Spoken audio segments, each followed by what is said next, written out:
आज की कहानी है हथौड़ा और चाबी। शहर की पुरानी बस्ती में ताले की एक दुकान थी। उस दुकान में ढेर सारे ताले चाबी थे।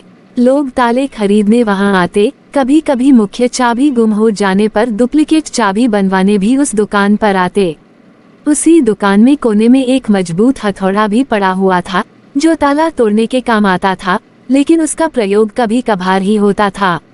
कोने में पड़े पड़े हथौड़ा अक्सर सोचा करता कि मैं इतना मजबूत हूँ, इतना बलशाली हूँ, इसके बाद भी इतने प्रहार झेलता हूँ, तभी ताले को खोल पाता हूँ।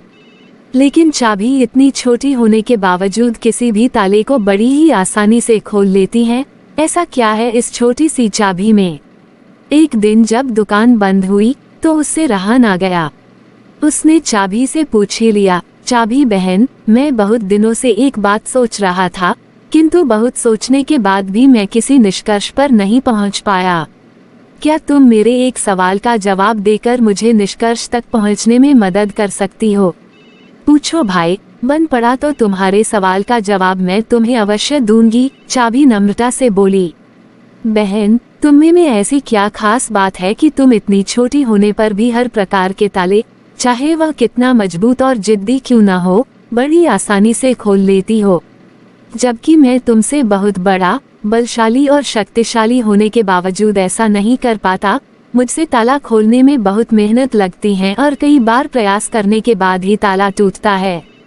चाबी मुस्कुराई और बोली, बहुत ही साधारण सी बात है हथौड़े भाई। तुम ताले पर प्रहार करते हो, इस तरह तुम उस पर बल का प्रयोग करते हो और खोलने के प्रयास में उसे चोट पहुंचाते हो। ऐसे में ताला खुलता नहीं बल्कि टूट जाता है, जबकि मैं बिना बल का प्रयोग किए और ताले को चोट पहुंचाए बगैर उसके अंतर्मन में उतर जाती हूँ। इसलिए मेरे निवेदन पर ताला तुरंत खुल जाता है। कहानी से सीख, जीवन में कई बार ऐसी परिस्थितियाँ आती हैं जब हमारे सामने हथौड़ा या चाबी बनने का विकल्प होता है। किसी का दिल जीतना है तो उसे हथौड़ा बनकर जोर जबरदस्ती से नहीं जीता जा सकता, बल्कि चाबी की तरह उसके दिल में उतरकर जीता जाता है।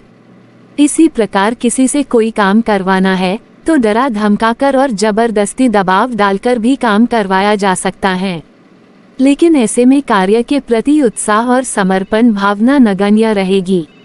यदि किसी के दिल में कार्य के प्रति समर्पण भावना जागृत कर उसे उत्साहित कर कार्य करवाया जाए तो कार्य मन लगाकर और समर्पण से किया जाएगा और ऐसे में कार्य बेहतर होगा और परिणाम भी बेहतर प्राप्त होगा।